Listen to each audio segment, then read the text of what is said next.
Ukraine संकट पे देखेंगे, 21st सेंचुरी का सबसे बड़ा क्राइसिस कैसे आ रहा है? यूक्रेन। यूक्रेन में फिर अमेरिका यूएस सामने सामने टकराने को है। अब टकराएंगे नहीं टकराएंगे? आज आप देखो, टर्की में वार्ता हो रही है। टर्की में रूस और यूक्रेन के बीच में शांति की वार्ता हो रही है। रूस और यूक्रेन के बीच शांति की वार्ता सफल हो जाएगी? आप इतने निराशावादी हैं? इन्हें कह दिया नहीं? क्यों नहीं? कहने का मतलब है आपको उत्तर हाँ या ना में जब दे रहे हैं उसके तर्क भी तो दीजिए। अब जब सीधे हाँ ना कह दे रहे हैं बात तो ठीक है, हाँ कह दिया ना कह दिया, तर्क दीजिए क्यों नहीं हो पाएगा, हो पाएगा तो क्या कारण है। या कई बार हमारे पास निश्चित विकल्प नहीं होता तो हम ऑप्शन देते हैं, पहला ऑप्शन, दूसरा ऑप्शन, तीसरा ऑप्शन। ये भाई यही तो विश्लेषण है। कई बार हमारे पास एक ऑप्शन नहीं होता, और कई बार तो हम इतिहास का भी सहारा ले सकते हैं, और उस इतिहास का जो मैंने आपको बता रखा है। कई बार हम वर्तमान को लिखने में इतिहास के आधार पर देखने का प्रयास करते हैं कि अतीत में क्या हुआ था इसलिए वर्तमान में क्या होगा। और जरा हम इसी बात से शुरू करें कि वर्तमान वर्ल्ड ऑर्डर कैसा है, अनस्टेबल है, अनसर्टेन है, या डिसऑर्डर है। वर्तमान वर्ल्ड ऑर्डर कैसा है, यूक्रेन क्राइसिस क्या है, और यूक्रेन क्राइसिस में टर्की की होने वाला सम्मेलन या ट्रंप, क्योंकि जैसे ही ट्रंप राष्ट्रपति बने उनका 1 महीने के भीतर शांति करा दूंगा। अच्छा, वचनम किम दरिद्रम, बोलने में तो कोई खर्च लगता नहीं, तो बोलना तो अच्छा ही चाहिए। किसी को वादा कर दो तो वादा ऐसे कर दो, मैं तुम्हें ताजमहल दे दूंगा। अरे जब देना होगा तब देखना। वादा करने में कोई समस्या थोड़ी है। तो पॉलिटिशियन बड़े होशियार होते हैं, ऐसी ऐसी बातें फेंक देंगे और फिर उसके बाद जनता बड़ी भावनात्मक हो जाती है। 1 महीने में शांति हो जाएगी। ट्रंप के राष्ट्रपति बने कितने महीने हो गया?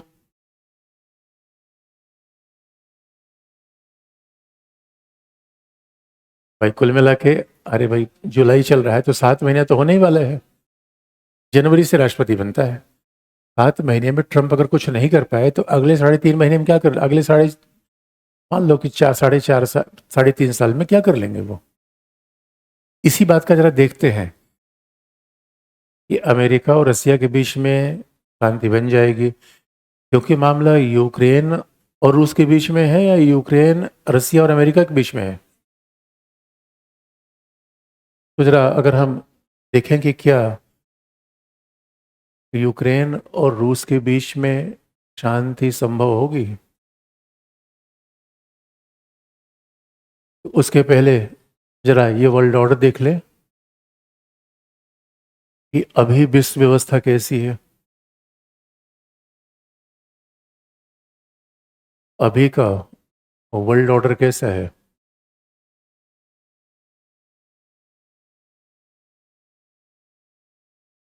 पहली बात जो दिखती है, ऐसा लगता है कि दुनिया जैसे कोल्ड वॉर के मुहाने पर है, क्योंकि एक तरफ संयुक्त राज्य अमेरिका, दुनिया का डॉन कौन? संयुक्त राज्य अमेरिका।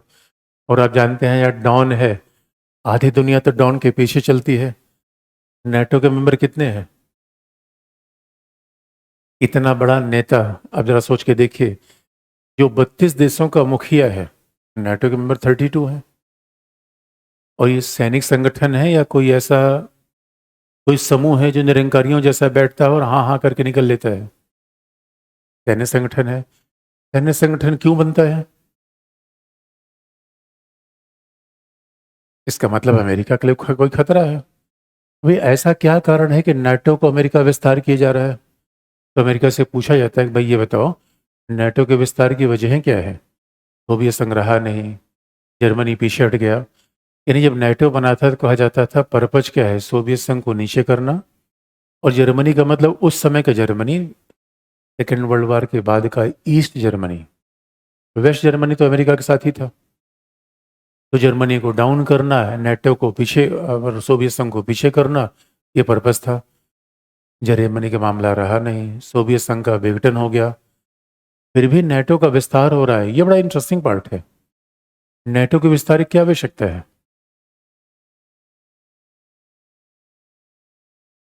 तो बात बड़ी स्पष्ट है, नाटो का विस्तार हो क्यों रहा है? अगर अमेरिका से पूछा जाए भाई ये बताओ नेटो का विस्तार क्यों कर रहे हो, अमेरिका का तर्क है भाई देखो आतंकवाद की समस्या है, नशीली दवाओं की अवैध तस्करी है। यानी अमेरिका का तर्क है कि सुरक्षा के गैर परंपरागत खतरे ऐसे हैं, नॉन ट्रेडिशनल थ्रेट है, जिस वजह से हम नेटो का विस्तार कर रहे हैं। लेकिन अमेरिका नेटो का विस्तार करेगा तो क्या बाकी राज्यों के लिए सुरक्षा खतरा आएगा, नहीं आएगा? अमेरिका के साथ कौन चलता है, पूरा पश्चिमी यूरोप, या समझ लीजिए आज की डेट में तो यूरोप ही है। यद्यपि यूक्रेन के मुद्दे पर ही डिवीजन दिखता है। कई बार कुछ मतभेद होते हैं, कुछ विवाद होते हैं। अमेरिका यूरोप के बीच मतभेद तो है, डिस्प्यूट नहीं है। डिफरेंसेस होना और डिस्प्यूट होना दोनों बातों में फर्क है। तो आप देखते हो कई बार यूरोप और अमेरिका के बीच डिफरेंस हो जाता है। यूरोप इस बात पे आमादा है कि सोवियत रसिया को किसी भी तरीके से जो पुतिन है उनको आगे बढ़ने से रोका जाए। यूरोप मानता है अगर पुतिन आगे बढ़े तो ये समस्या पूरे यूरोप के लिए आएगी। यूक्रेन का मुद्दा यूरोप की सुरक्षा का मुद्दा है, यूरोप के हार्ट में चल रहा वार है। यूरोप इस बात को लेकर बहुत सेंसिटिव है, किसी भी तरीके से पुतिन को रोका जाए। अमेरिका कह रहा है, अमेरिका के निगाह में यूरोप और यूक्रेन का महत्व ज़्यादा है या उसे चिंता है चाइना की? अमेरिका के लिए यूक्रेन, यूक्रेन का मतलब क्या है? यूक्रेन का मुद्दा नहीं है। कोल्ड वार में अमेरिका के लिए मुद्दा था क्यूबा या सोवियत संघ? अमेरिका के लिए मुद्दा था वियतनाम या साम्यवाद? स्पष्ट बात होती है। और ये सब तो प्रॉक्सी हैं, प्रॉक्सी उसी का मतलब नहीं है। इस वजह से अमेरिका के साथ यूरोप है थोड़ी डिफरेंसेस के साथ, क्योंकि यूरोप और अमेरिका के बीच में आइडियोलॉजिकल संबंध है, लोकतंत्र का साझा, उदारवाद, उसके बाद व्यापार का संबंध। तो यूक्रेन के मुद्दे पर थोड़े डिफरेंसेस के बावजूद भी दोनों एक दूसरे से अलग हो नहीं सकते।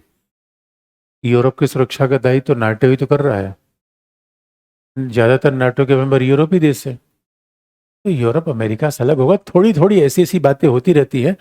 बड़े निकट के पार्टनर में भी ऐसी ऐसी कभी नोक झोंक हो जाती है कि बाहर वाले आदमी समझता है कि गड़बड़ाया मामला, लेकिन पता लगा फिर शाम को बैठ कॉफी पी रहे हैं एक साथ। इसी चीज़ों को सतही तौर पर देखेंगे, गहराई में देखेंगे। सतही तौर पर देखेंगे थोड़ी मोड़ी नोकझोंक तो कहीं भी हो सकती है।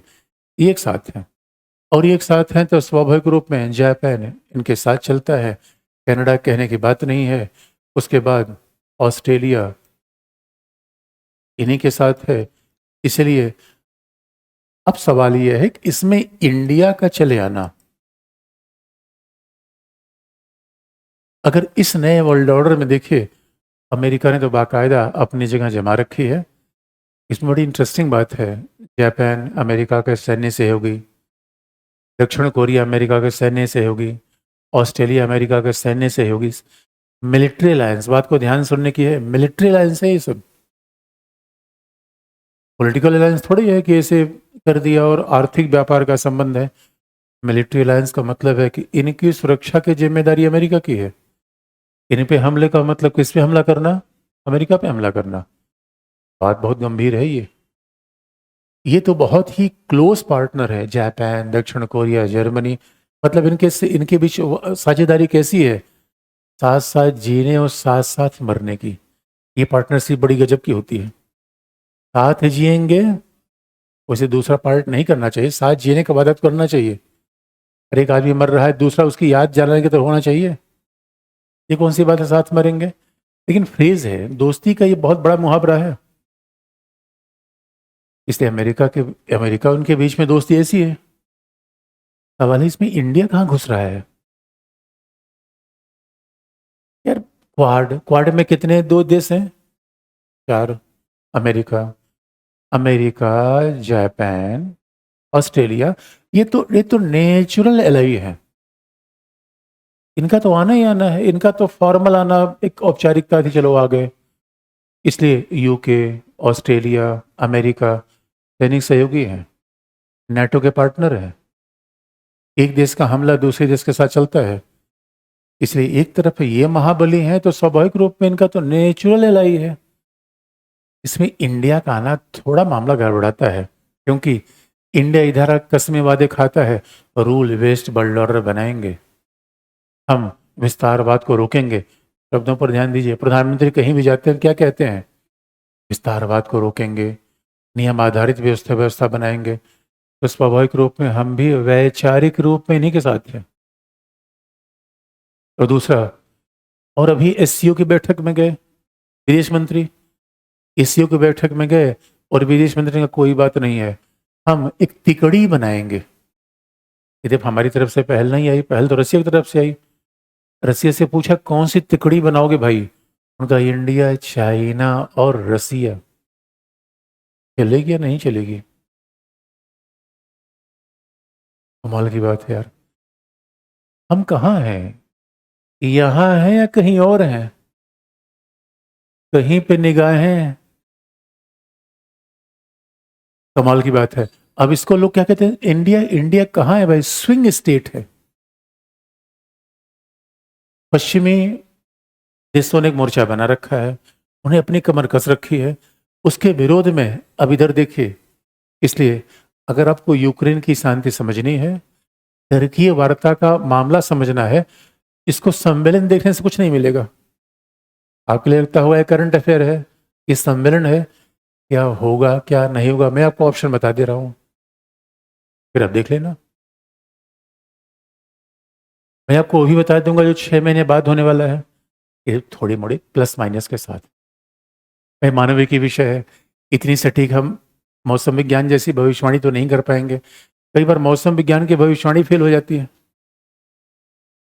तो हम पॉलिटिकल साइंस पढ़ रहे हैं, साइंस पढ़ने में कुछ तो सिस्टमेटिक अध्ययन होना चाहिए, कुछ तो आधा अधूरा तो भविष्यवाणी कर ही सकते हैं, संभावनाएं तो दे ही सकते हैं। कापलान ने दिया तो हम क्यों नहीं दे सकते?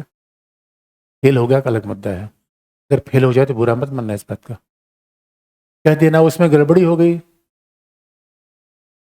कापलान जैसा विद्वान फेल हो गया तो हम लोग तो छात्र हैं, स्टूडेंट है। जरा दूसरा मोर्चा देखिए, एक तरफ ये मोर्चा है, ये क्या है? एनडीए है या इंडिया अलायंस है? मेरे बच्चों, जो दुनिया में पॉलिटिक्स देखते हो वही घर में भी पॉलिटिक्स चलती है। मॉर्गनथाउ ने कहा है पॉलिटिक्स का नेचर एक जैसा होता है, घर में भी अलायंस, बाहर भी अलायंस। बस फर्क है, घर के अलायंस में थोड़ा न्यायपालिका का, रूल ऑफ लॉ का कंट्रोल होता है, बाहर के अलायंस पे एकदम से धमा चौकड़ी हो जाती है, इनके ऊपर कोई कंट्रोलिंग पावर है नहीं। दूसरा अलायंस क्या है? एक्स सिनिका, oh my God, China. China ने पूरी दुनिया में धूम मचा रखी है। इधर अंकल सैम है, अंकल सैम क्या चाहते हैं? एक्स अमेरिकाना। और चाइना ने अमेरिका के प्रभुत्व को चैलेंज कर रखा है, और ये हमने कल भी आपको बता रखा है। और चाइना अमेरिका के प्रभुत्व को चैलेंज कैसे कर रहा है? बड़ी सारे माध्यमों से। उसमें सबसे बड़ा माध्यम क्या है? आर्थिक। अमेरिका की आज तक कोई आर्थिक क्षमता हिला नहीं पाया, पहली बार ये हिलाने का प्रयास कौन कर रहा है? चाइना। तो चाइना चाइना कह रहा है भाई अब हम नई दुनिया बनाएंगे। चाइना से कहा जाता है भाई ये बताओ तुम्हारी नई दुनिया कैसी है? साम्यवाद पर आधारित, एक दलीय शासन पर आधारित, न्याय और समानता पर आधारित। और उसने कहा है पीसफुल राइज ऑफ चाइना, हम उभरेंगे, जग उभरेगा, हमारा विकास, दुनिया का विकास। यही साम्यवाद की फेमस लाइन थी कि जहां साम्यवादी समाज ऐसा होगा जहां एक व्यक्ति का विकास पूरे समाज के विकास की शर्त होगा। पूंजीवाद में क्या होता है? एक व्यक्ति का विकास समाज के विकास की शर्त पर होता है, क्योंकि एक आदमी आगे बढ़ता है, बड़े सारे लोग आगे नहीं बढ़ पाते, पीछे खिसकते हैं। साम्यवादी समाज कैसा होगा? इसी बात को फार्मूला चीन ने अपना लिया है। चाइना कहता है पीसफुल राइज ऑफ चाइना, और सी जिनपिंग कहते हैं पूंजीवादी इकॉनमी, बाजारवादी इकॉनमी, ये सब बेकार है, हम एक नया सिस्टम अपनाएंगे। इसलिए सी जिनपिंग, और आप जानते हो चाइना ने क्या सिद्धांत दे रखा है? बैंक बना ही लिया, BRICS development bank, AIIB bank, दूसरा बैंक बना लिया, SCO बना लिया, और स्वाभाविक रूप में पेट्रो डॉलर के समझौते कैंसिल करवा दिया। आईएमएफ को रिफॉर्म करवाने पर लगा हुआ है और चाइना सीधा कह रहा है एशिया फॉर एशियंस। चाइना से पूछा गया भाई एशिया फॉर एशियंस या पूरी दुनिया फॉर चाइना? मामला चाइना का बहुत बड़ा है। पहले कह रहा है कि एशिया फॉर एशियंस, इसका मतलब क्या है? चाइना ने कई अपने यादों को पाल रखा है। नंबर एक उत्तर कोरिया। चाइना कहता है उत्तर कोरिया अब तुम अमेरिका को गाली दो, उत्तर कोरिया शुरू हो जाएगा। चाइना का दूसरा प्यादा है पाकिस्तान। चाइना कहेगा पाकिस्तान 2-4 बम मारो, पाकिस्तान शुरू हो जाएगा। एक बात याद रखिए, ऐसा नेता बड़ा कारगर है जो 2-4 फटेले लोगों को साथ रखता है। आपको हाथ खराब करने की क्या जरूरत है जब आपके प्यादे ही आपके लड़ने को तैयार है? नेताजी को हमेशा सफेद कुर्ते में होना चाहिए, बाकी लड़ाना किसको चाहिए? कमाल की बात है मेरे बच्चों। लेकिन ये बात अलग है, कई बार प्यादा भी खतरनाक बन सकता है। चाइना के 2 सिरों पे दोनों परमाणु बम वाले राज्य हैं। उत्तर कोरिया के पास भी परमाणु बम, पाकिस्तान के पास परमाणु बम। अगर दोनों से गलती से फट गया, जिसके चांसेस बहुत ज्यादा है, तो चाइना की सारी समृद्धि कहां जाएगी? लेकिन चाइना का सबसे भरोसेमंद पार्टनर कौन है? ओ my God, friendship beyond limit, ये नारा दिया जाता है। चाइना और रसिया की दोस्ती कैसी हो गई? फ्रेंडशिप बियॉन्ड लिमिट, यानी हद में रहेंगे या हद से बाहर चले जाएंगे। कभी गए हैं? कमाल की बात है। अरे जवान हो के हद से बाहर कभी नहीं गए? ओ माय, अरे कभी दौड़ने में, और क्या समझ रहे हो, कभी स्विमिंग करने में अपनी क्षमता से, फिर उसमें सीमा मत देखो, इतना ही स्विमिंग नदी पार कर जाओ, हद से पार चले जाना। दौड़ने लगे तो पूरा दिल्ली ही नाप दिया, गुड़गांव तक चले गए, नहीं पता चला वहीं 2 किलोमीटर गोल गोल गोल गोल गोल गोल घूमे। ये हद में घूमना है क्या है? ये कैसी दोस्ती है? ये भी तानाशाही, ये भी तानाशाही, ये भी एक दल का शासन, ये भी एक दल का शासन। इसलिए ऐसी दोस्ती बहुत कम मिलती है। ये इनका हथियार ये लेता है, इनका तेल गैस ये लेता है। इसलिए दोस्ती कैसी है? हम साथ। कमाल की बात है, ऐसी दोस्ती अपना रखी है। और पुतिन और सी जिनपिंग के बीच तो ऐसी दोस्ती है। सी जिनपिंग ने कहा हम जीवन भर के राष्ट्रपति, पुतिन ने कहा हम ऐसी बात नहीं करेंगे, हम 2036 तक राष्ट्रपति। अब 36 बाद पुतिन कहाँ रहेंगे? बात तो एक ही हो गई। पुतिन ने कहा 2036, वही पुतिन की उम्र है लगभग 75+। तो 2036 में 90 साल के बाद क्या कर पाएंगे वो? इसका मतलब दोनों आजीवन राष्ट्रपति, दोनों का यहाँ एक दल, और दोनों का साझा खतरा कौन? अमेरिका। दोनों के लिए साझे खतरे में कौन है? अमेरिका। अब जरा सोच के देखिए, अमेरिका के पास पूरी पूंजी वाली देशों की पूरी खेमे है। और एक बार आप भी आज भी याद दिला दें, रूस एक ऐसा देश है जो आज भी अमेरिका को अकेले आधे घंटे में खत्म करने की क्षमता रखता है। अमेरिका जैसा बन तो नहीं सकता ये। अमेरिका जैसा बनने में इतनी बड़ी इकोनॉमी चाहिए। रूस की इकोनॉमी अभी भी $3 ट्रिलियन के आसपास है। रूस की इकोनॉमी तो इस समय इंडिया से पीछे है, लेकिन बम बहुत रखा है। और बम छोटा मोटा नहीं, कैसा है? इंटर कॉन्टिनेंटल बैलिस्टिक रेंज उसकी कितनी है? 12,000 किलोमीटर। ये सब 12,000 शुरू होती है। रूस कोई छोटा मोटा काम नहीं करता। 12,000, 15,000, यदि उसकी सारी मिसाइल ही उसके लिए बनी हुई है, क्योंकि यूएस के नीचे किसी कोई टारगेट उसने रखा ही नहीं। और वही बात उसने सिखा रखा उत्तर कोरिया को। उत्तर कोरिया कह रहा है भाई कौन हमसे लड़ने आ गया, बाकी किसी में क्षमता नहीं है। इसे जब दिखता है तो किसको चैलेंज कर देता है? अमेरिका को। उत्तर कोरिया कहता है मैं तुमको चुटकी में मसल दूंगा। अमेरिका कहता है किसकी बात कर रहे हो? उत्तर कहता है तुम्हारी बात कर रहा हूं। तो कमाल का मामला है। ये लोकतांत्रिक व्यवस्था, रूल बेस्ड व्यवस्था को बना के रखेंगे या बिगाड़ के रखेंगे? बिगाड़ेंगे या सच में नई व्यवस्था बनाएंगे जहां हस्तक्षेप नहीं होगा? चाइना यही तो कहता है, ये देखो अमेरिका ईरान में हस्तक्षेप कर दिया, ये देखो अमेरिका इराक में हस्तक्षेप कर दिया, जहां देखो वहीं हस्तक्षेप कर रहे हो। चाइना कहता है जरा हमें देखो, हमने कहीं हस्तक्षेप किया? फिर हम कहते भाई तुम भी हस्तक्षेप कर रहे हो, साउथ चाइना सी में, उधर सिंगाकू में, उधर भारत की सीमा पर। अमेरिका करना, हम हस्तक्षेप नहीं कर रहे हैं, हमें जानबूझकर बदनाम किया जा रहा है। और ये बदनाम कौन कर रहा है? अमेरिका। ये चाइना कहना है कि अरे ये तो जानबूझकर हम बदनाम कर रहा है अमेरिका, हम तो अच्छे बच्चे की तरह काम कर रहे हैं। बताओ, हम दुनिया में रोड बेल्ट बनाए जा रहे हैं, लोगों को पैसा दे रहे हैं। जाए कीनिया से पूछो, रेलवे स्टेशन किसने बनाया? कीनिया में ऐसा रेलवे स्टेशन बन गया, पूछो एकदम चमचम। कीनिया वाले रोज ही बिला वजह ट्रेन में बैठ रहे हैं। ट्रेन किसने चलाई? अरे मेरे रोड बेल्ट प्रोजेक्ट लेके जा रहा है, जहां देखो पोर्ट बना दे रहा है, जहां ट्रेन बना दे रहा है। श्रीलंका गया, श्रीलंका ने कहा भाई हमें भी चमका दो। मैंने कहा हम तो चमकाने के मास्टर हैं।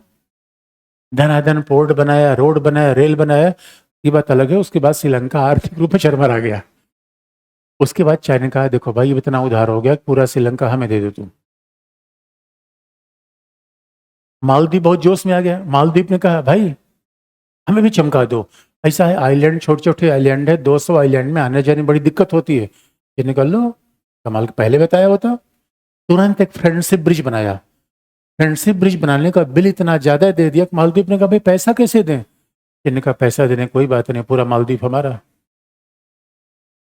चीन का हिसाब बहुत क्लियर होता है। अफ्रीका कई देश परेशान है। अफ्रीका के भाई यही तो नहीं करोगे? इन्हें कहा अभी तो नहीं ले रहे हैं ना, चलाओ रेल, उसके बाद नहीं चलाओगे तो हम चलाएंगे। इसलिए मामला इतना आसान नहीं है। चीन, अब देखिए सब देशों का तर्क अलग है। चीन जिन जिन देशों को उधारी बांटता है उसके इंटरेस्ट रेट कितने हैं? 5%, 6%। ये रोड बेल्ट परियोजना है, दुनिया के विकास का माध्यम है। या कई लोग तो दबी छुपी आवाज में कहने लगे हैं कि भाई ये तो और लूट रहा है, ये तो पैसा देता है कम से कम 1 ही 2% इंटरेस्ट लेता है, और ये दे रहा है कितना इंटरेस्ट ले रहा है, और कुछ बताता भी नहीं किसके कर्मचारी आएंगे, क्या शर्तें होंगी, कब हम कंपनी ले लेंगे। और जब ये मिलेंगे तो स्वाभाविक रूप में भाई दो नेता इकट्ठे होंगे, कार्यकर्ता होने चाहिए कि नहीं होने चाहिए? इनके पीछे आने को आमादा कौन है? ईरान। अभी सीरिया, असद इनके पीछे खड़ा था, उसको तोड़ ही लिया है। और याद रखिएगा, सही मामला तो ये है, इंडिया के अलावा, अब ये तो बात कहना कठिन है कि इनके पीछे और कौन आ सकता है। अरे भाई जो ब्रिक्स में आ रहा है, तो यूएई तो आ ही गया ना। इधर यूएई जैसे ऐसे देश हैं जो दोनों पालों में चल रहे हैं, छोटे मोटे देश हैं। लेकिन इथोपिया भी आ गया इधर। और इनका बहुत बड़ा पक्का चेला है बेलारूस। बेलारूस में भी तानाशाही, रूस में भी तानाशाही, इनमें भी तानाशाही। और चीन का पक्का चेला है पाकिस्तान। और रसिया का पक्का चेला है नॉर्थ कोरिया। और अमेरिका के साथ कौन है? दक्षिण कोरिया। आपको लगता नहीं कि अमेरिका खेमा ज्यादा मजबूत दिख रहा है? यहां तो सारा बल चाइना में ही है, सैनिक रूप में रसिया शक्तिशाली, बाकी सब फुक्कड़ी तो है। यहां तो पता चला कि हर देश अपने आप में कमाल का है। इसलिए एससीओ को भी देख लीजिए, ब्रिक्स विकास बैंक को देख लीजिए, तब आपको लगेगा कि यार चाइना का पड़ला, ठीक है, जो क्षमता है वो चाइना में ही है, बाकी उसने सारे फुक्कड़ को जुटा रखा है। और अब सवाल है, ऐसा नहीं लगता कि दुनिया फिर से कोल्ड वार के ग्रिप में जा रही है? इसलिए कहा जाता है कि वर्तमान विश्व में कोल्ड वार फिर से आ रहा है। और कोल्ड वार फिर से क्यों आ रहा है? क्योंकि दो दुनिया दो पार्टों में बनती हुई दिखती है, नंबर एक। अब अगर इसीलिए दूसरा देखना हो, नाटो का विस्तार हो रहा है, नंबर 2। हथियारों का विस्तार हो रहा है, नंबर 3। आकुश का निर्माण हो रहा है, नंबर 4। इस वजह से ऐसा दिखता है कि दुनिया दो पार्टों में बटी हुई दिख जाती है। लेकिन इसका दूसरा पहलू ये भी है, इसको देखा जाता है ऐसा लगता है दुनिया के सामने कोल्ड वॉर खड़ा हुआ है, लेकिन इसका दूसरा पहलू ये है, इन देशों के बीच व्यापार जारी है जो कोल्ड वॉर में नहीं था। आप एक एग्जाम्पल देखिए, इसलिए जब उदारवादियों के नजरिए से दुनिया देखेंगे, वो कहेंगे भाई ऐसी दुनिया मत देखिए, क्योंकि RCEP में जापान और चाइना दोनों है। RCP में चाइना भी है, ऑस्ट्रेलिया भी है, न्यूजीलैंड भी है, जापान भी है।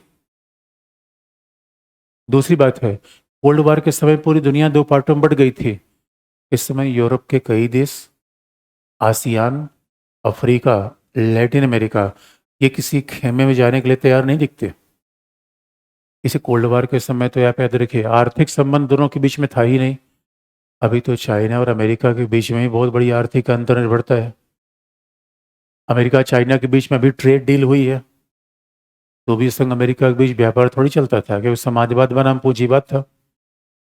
इसलिए इस समय अगर आप देखेंगे, कोल्ड वार पावर पॉलिटिक्स के रूप में दिखता है। इसलिए दुनिया बड़ी अनस्टेबल है, दुनिया बड़ी अनस्टेबल है। अब सवाल यह है कि दुनिया इन दो पार्टों में बट जाती तब तो ठीक था। तो चीन ने क्या बना रखा है? संघाई कोऑपरेशन ऑर्गेनाइजेशन। चीन ने क्या बना रखा है? ब्रिक्स। चीन ने बना रखा है ब्रिक्स, चीन ने बना रखा है SCO। अब सवाल यह है, अगर इस वर्ल्ड ऑर्डर को देखा जाए, अब ऑप्शन आपको बता दें, ट्रंप क्या चाह रहा है और चाइना क्या चाह रहा है। इसमें इंडिया वाली कंडीशन तो यूनिक ही है। इसी टर्की में जो वार्ता होगी उसमें अमेरिका का ऑप्शन क्या है? अगर आपको याद होगा, 71 में अमेरिका ने चाइना को तोड़ लिया था। अमेरिका को चैलेंज देने वाला कौन है? रसिया में हिम्मत है नहीं। रसिया ठीक है, सैनिक क्षमता है, केवल सैनिक क्षमता से कौन सा वॉर जीत लेंगे। और सैनिक क्षमता हमारा तो ऐसा थोड़े कि अमेरिका बिल्कुल पावरलेस है, उसके पास भी अपनी अपनी क्षमताएं हैं। पूरी नाटो की पूरी फौज है। इसलिए आप याद रखिए, आज के यूक्रेन संकट में ट्रंप की पॉलिसी क्या है? ट्रंप चाहता है, अमेरिका की सबसे बड़ी पॉलिसी क्या है? वो रूस को साथ कर ले, और अमेरिका रूस अगर दोस्त बन गए तो ये इक्वेशन भारत के लिए सबसे बढ़िया होगी। इतिहास आप याद रखिएगा, 71 में ऐसा काम अमेरिका ने किया था। इसलिए पॉलिटिक्स में डिप्लोमेसी हमेशा होती है। हेनरी किसिंजर ने कूप मार दिया था। हेनरी किसिंजर ने किसको फोड़ लिया था? चाइना को। तो भी ये संघ कमजोर हो गया। इसलिए आज की डेट में ये बात ट्रंप को पता है कि मुकाबला तो मूलतः चाइना से है, और चाइना के फेवर में जो सबसे स्ट्रांगेस्ट कंट्री खड़ा हुआ है वो रसिया है। इसे ट्रंप बार बार कह रहे हैं, और ये लॉजिकल है। अमेरिका को समझना चाहिए कि उसका झगड़ा ट्रंप से नहीं है, उसका झगड़ा रसिया से नहीं है। इसीलिए टर्की की वार्ता में बार बार अमेरिका जोर लगा रहा है कि किसी तरीके से रसिया को या तो हम अपने खेमे में कर लें या न्यूट्रलाइज कर लें। दोनों ऑप्शन है भाई, कई ऑप्शन हम फॉरेन पॉलिसी में लगा के चलते हैं। पहला यह है कि कोई दोस्त बन जाए, दोस्त न बने हमारा विरोध तो न करे, ये भी एक अच्छा ऑप्शन है। अन्यथा कोई हमारा विरोधी करने लगेगा, फिर तो हमारी डिप्लोमेसी फेल हुई। तो पहला ऑप्शन ये है कि अमेरिका और रसिया एक साथ आ जाए। ये इंडिया के लिए बेस्ट ऑप्शन है वर्ल्ड ऑर्डर में, क्योंकि इंडिया की पोजीशन क्या है? स्विंग स्टेट की।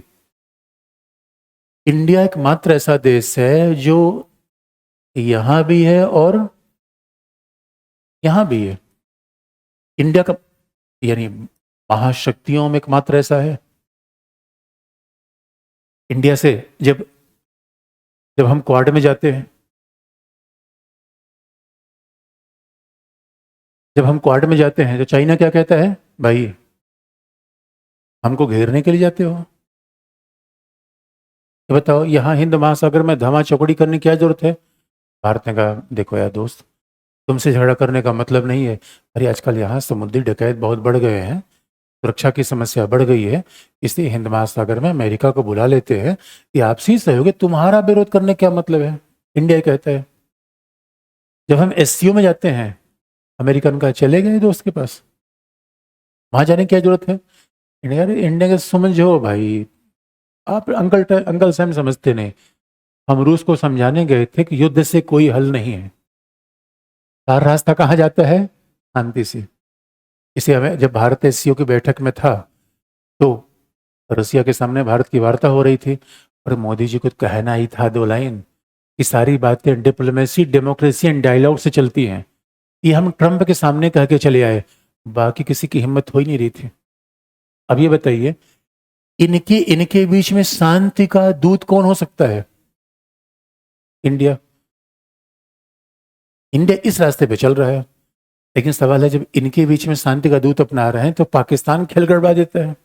पाकिस्तान का तल्लो हमें बहुत मारा, पाकिस्तान का भाइयों और बहनों भारत पे भरोसा मत करना, हमें बहुत पीटा, रो रो के जाके बताता है, दुनिया मान लेती है। अच्छा कोई छोटा देश है रो के बताता है। ऑपरेशन सिंदूर के बाद हर जगह जाके रो रहा था, एकदम से भों भों करके रो रहा था, भाई हमको बहुत पीटा, भारत शांति वाला देश नहीं है। हमने कहा अरे आतंकवाद बढ़ा रहा है, इस हमने आतंकवादियों को मारा, इसको नहीं मारा। कहा ना, इसने हमको मारा।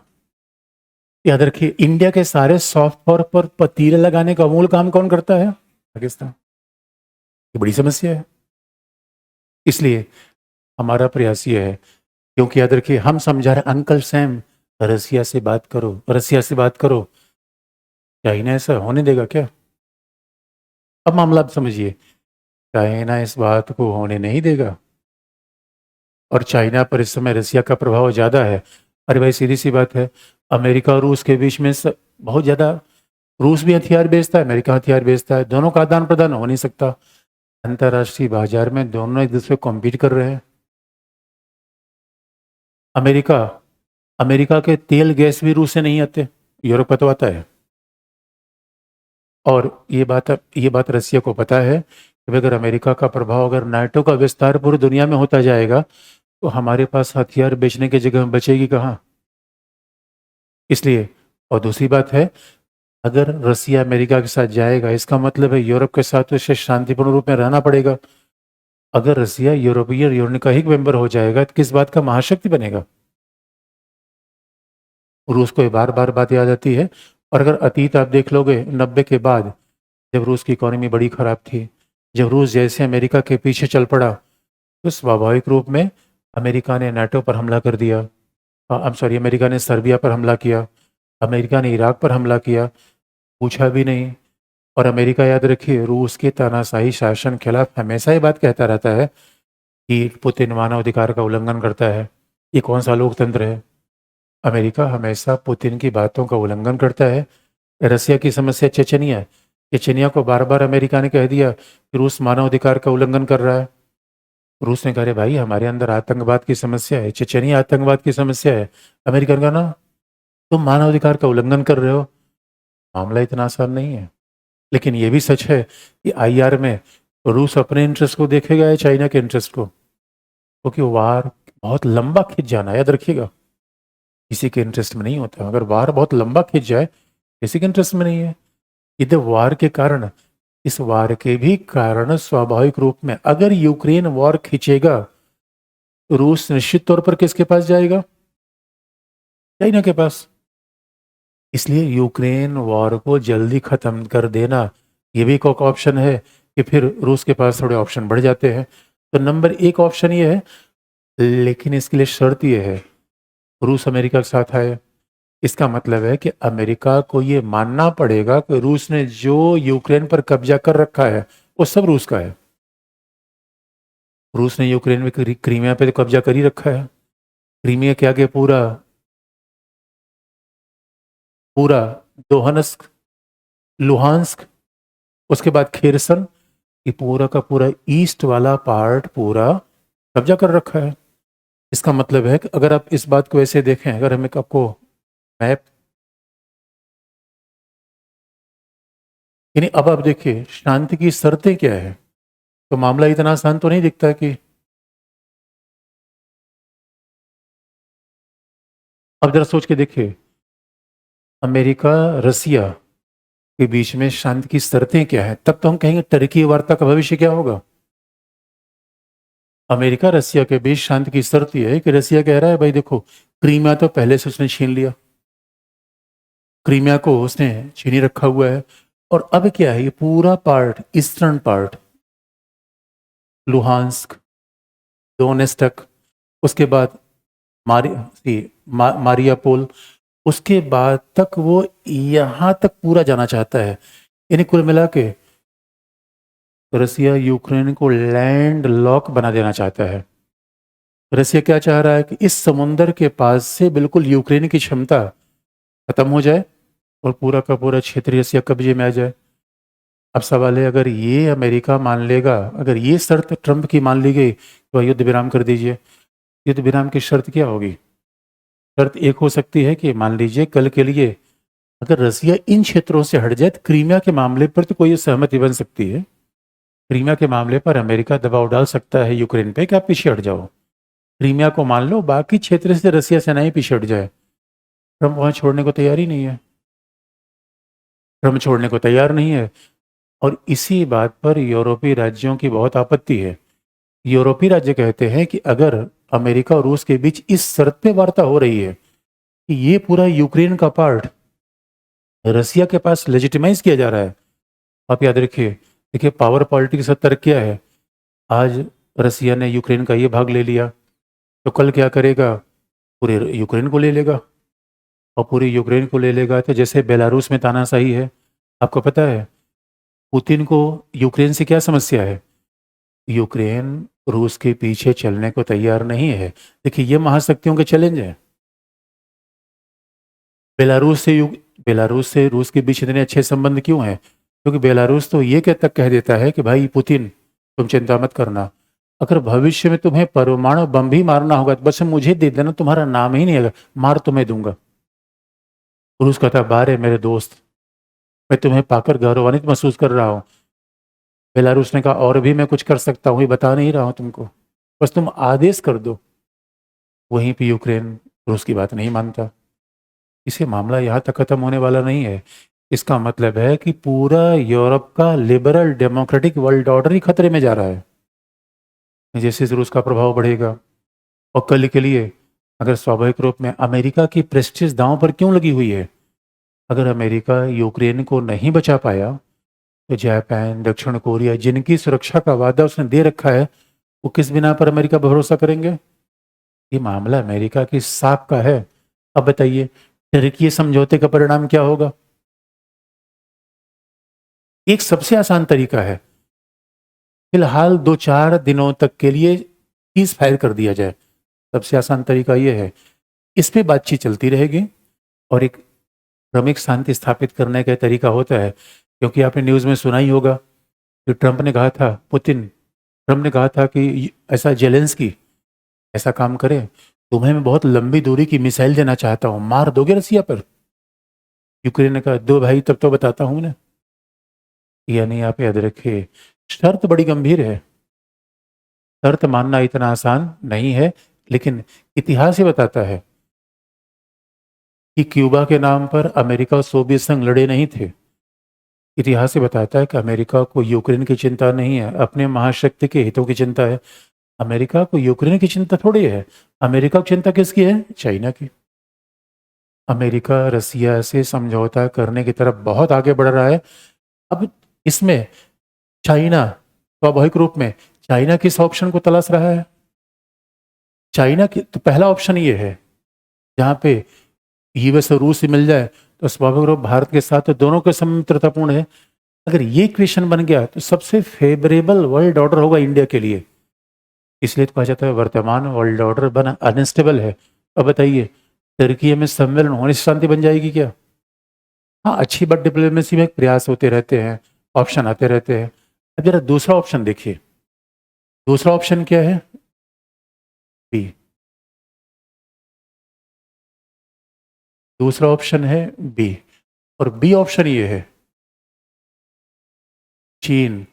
अब आप देखोगे अभी अभी भारत सरकार ने चीनियों को टूरिस्ट वीजा देना शुरू कर दिया। कैलाश मानसरोवर यात्रा शुरू हो गई 2020 के बाद, संयोग के बाद 2020 के बाद। उधर यूक्रेन संकट शुरू हो रहा है, उधर चाइना और इंडिया क्लैश शुरू हो रहा है। दोनों चीज साथ शुरू हुई। ऐसे मामले पर इंडिया चाइना का साथ दे देगा संभव ही नहीं है। लेकिन इंडिया को भी चिंता है कि रूस उसका पुराना पार्टनर है, चीन लेके भाग रहा है।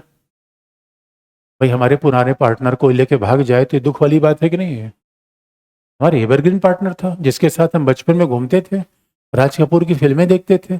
उस पार्टनर कौन लेके भाग रहा है? पड़ोसी। किसी पड़ोसी पर भरोसा करने का मन नहीं करता। बताओ, हमारे ही पार्टनर को लेके भाग रहा है और उसे कोई नहीं मिला।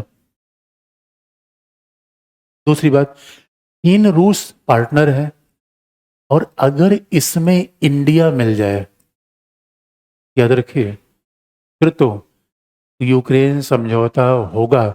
रसिया की शर्त अब देखिए, रसिया की शर्त क्या है? यूक्रेन वादा करे ये नाटो का मेंबर नहीं होगा। इस पे तो अमेरिका उसे मना सकता है। रसिया कह रहा है हम 1 इंच जमीन नहीं छोड़ेंगे। 1 इंच जमीन छोड़ने वाले नहीं है। न मैं क्रीमिया छोड़ूंगा, न मैं पूरब का पहाड़ छोड़ूंगा। अब सवाल है रसिया की शर्त आप देख लीजिए, तो रसिया वही कह रहा है मैं महाशक्ति है। रसिया का तर्क है कि ईस्ट से हमारी सुरक्षा खतरे आते हैं, इसलिए हम इस बात के लिए तैयार नहीं है। तो दूसरा ऑप्शन ये है, ये तीनों एक साथ आ सकते हैं क्या? अगर ये तीनों एक साथ आ जाए, याद रखिएगा, यूक्रेन में शांति किसके हितों के लिए होनी चाहिए? ये बड़ा इंटरेस्टिंग पार्ट है। यूक्रेन में शांति के लिए सब बात कर रहे हैं। अमेरिका यूक्रेन शांति से ज्यादा अपने हित मार रहा है। वो क्या है? चाइना को अलग थलग करना। चाइना चाह रहा है ना यूक्रेन मुद्दे गर्मा के रखा जाए, रसिया को अमेरिका को यहाँ उलझा के रखा जाए, जैसे भविष्य में अमेरिका एशिया में ज़्यादा खुराफात करने की कंडीशन में न रहे। और जैसे ही अमेरिका उलझा रहेगा यूक्रेन में, चाइना धीरे से जाएगा और ताइवान का गला मुंह के अंदर खोपचे में ले लेगा। अमेरिका क्या कर पाएगा? तो चाइना सोचता है शांति बनी रहे। चाइना को यूक्रेन की चिंता है या अमेरिका को उलझाए रखने की चिंता है? रसिया को यूक्रेन की चिंता है या अपने प्रभाव को बनाए रखने की चिंता है? इसलिए पावर पॉलिटिक्स में अगर दो महाबलियों के बीच में एक सामान्य देश फंस गया, तो समझ लो उसका बेड़ा गर्क होना तय है। यूक्रेन की वही सोचता है? वेस्ट एशिया में कोई फिलिस्तीन की सोच रहा है या सब अपने अपने पावर पॉलिटिक्स लगा के बैठे हुए हैं? अब सवाल ये है, ये ऑप्शन इतना आसान है क्या? फिर मामला फंस रहा है भारत का। ये ऑप्शन तो कंपेरेटिवली हमारे लिए ज़्यादा आसान है, क्योंकि यहाँ से हमारी सॉवरेंटी पे कॉम्प्रोमाइज़ नहीं है। यहाँ इंडिया, रसिया और चाइना, यहाँ तो ये बात अभी एससीओ की बैठक में बार बार आई कि भाई ट्रायंगल बना लेते हैं, हम साथ आ जाते हैं। जब हम साथ आ जाएंगे, स्वाभाविक रूप में रूस भी मजबूत होगा। अमेरिका के लिए बहुत बड़ा चैलेंज होगा। इसी इंडिया स्विंग स्टेट के रोल में है। इंडिया इधर चला जाए, इधर का पड़ला भारी। इंडिया इधर चला जाए, इधर का पड़ला भारी। तो हम एक तरफ हो जाए, दोनों तरफ रहें, क्या करें? ओ माय गॉड, मल्टी अलाइनमेंट। दोनों तरफ रहने घाटे में बता दूं, एक तरफ रहने घाटे, दोनों तरफ। इसे फॉरेन पॉलिसी में कोई काम इतना आसान नहीं होता। लोग क्या कहेंगे, जयशंकर के विदेश नीति फेल हो गई। अरे तुम ही आके विदेश नीति बना लो। इतना आसान ऑप्शन होता है क्या? ये कहना बड़ा आसान है, विदेश नीति फेल हो गई। विदेश नीति का कोई ऑब्जेक्टिव क्राइटेरिया थोड़ी है। कितना कॉम्प्लेक्स इक्वेशन है। अब जरा सोच के देखिए, एक के साथ जाने का खतरा यह है कि वही हमें छोड़ के भाग गया तो। भाई एक को ही मैंने दिलो जान दे दिया, माना चाइना के साथ सब कुछ कर लिया। 62 में यही तो हुआ था। 62 में सारा दिलो जान किसको दे रखा था? चाइना को। और दूसरा, दोनों को सेट करने के चक्कर में एक भी ना मिला तो। तीसरा ऑप्शन ये है कि कल अमेरिका, मान लो हम एक ऑप्शन ले ले, और ट्रंप ने क्या कहा। देखिए ट्रंप का फार्मूला देखो। ट्रंप कह रहा है सुनो, बहुत सीधी सी बात है, रूस रख ले यूक्रेन और हम रख लें ग्रीनलैंड और कनाडा, मामला सीधा। हम कहां गए? अब जरा सोच के देखिए, ट्रंप जैसे आया उसने कहा अरे छोड़ो यार सब लफड़ा, रूस भाई तुम रखो यूक्रेन। और जरा सोच के देखिए, ट्रंप ने जैसा जेलेंस्की को राष्ट्रपति भवन में झाड़ा और पूरी पब्लिक मीटिंग हो गई, तुम लड़ लोगे, तुम बंद करो। इन्हें से मैसेज क्या देना चाहा? ट्रंप क्या बोले उसका कोई भरोसा नहीं है। तो स्वाभाविक रूप में रूस और यूक्रेन के बीच में, अब मान लीजिए हमने तो चला एक को ही दिल दे दिया, और यहां क्या खेला खेला हो गया। ट्रंप ने कह दिया भाई रूस तुम यूक्रेन रख लो, कोई बात, हमें यूक्रेन से चिंता नहीं, जेलेंस्की बेकार का आदमी है, हमें ये रूस चाहिए। इस तरह पर तो रूस स्वाभाविक रूप में शांति बनाने को तैयार हो जाएगा। और सीधे अमेरिका क्या कह ले, ऐसा है चाइना तुम रखो ताइवान और तुम्हें मर्जी हो तो भारत का भी कुछ भाग ले लेना। हमें कोई चिंता नहीं है। चाइना ताइवान रखे, रूस यूक्रेन रखे, और अमेरिका क्या रखे, कनाडा और ग्रीनलैंड। हम कहाँ गए? मेरे दोस्तों, इसीलिए इक्वेशन इतना आसान नहीं होता और डिप्लोमेटिक मामले इतने टफ होते हैं। इसलिए टर्की में बैठक होगी, लेकिन परिणाम निकल पाएगा इसमें संदेह है। और हकीकत की बात यह है, और इसलिए बात कहा भी जाता है कि ग्राहम एलिसन ने यही बात कही है। ग्राहम एलिसन ने यही बात कही है, जब भी पावर का ट्रांजिशन होता है, जब भी एक कोई महाशक्ति दूसरे को ओवरटेक करने का प्रयास करता है, कॉन्फ्लिक्ट के चांस बढ़ते हैं। और कॉन्फ्लिक्ट के चांस बढ़ेंगे तो स्वाभाविक रूप में वार होने की संभावनाएं भी बढ़ जाती हैं। यद्यपि अगर अतीत की एग्जाम्पल देखा, दोनों के पास परमाणु बम है। क्यूबा के मसले पर अमेरिका और रसिया नहीं लड़े, आज कैसे उम्मीद आप कर सकते हैं कि आज ये लड़ जाएंगे? क्योंकि फॉरेन पॉलिसी में अपने हितों को प्राथमिकता दी जाती है, दूसरे के नुकसान को। इससे मामला ये है, टर्की की बैठक में इतनी जल्दी कुछ हो जाएगा मुश्किल है। यूक्रेन की शांति बैठक स्वाभाविक रूप में इतनी जल्दी आउटकम आ जाएगा, इसमें बहुत बड़ा संदेह है। इसीलिए ये वर्ल्ड ऑर्डर कैसा है, न तो बाईपोलर है न यूनिपोलर है, मल्टीपोलरिटी बड़ी फ्लक्चुएट कर रही है, इधर से उधर मामला चल रहा है।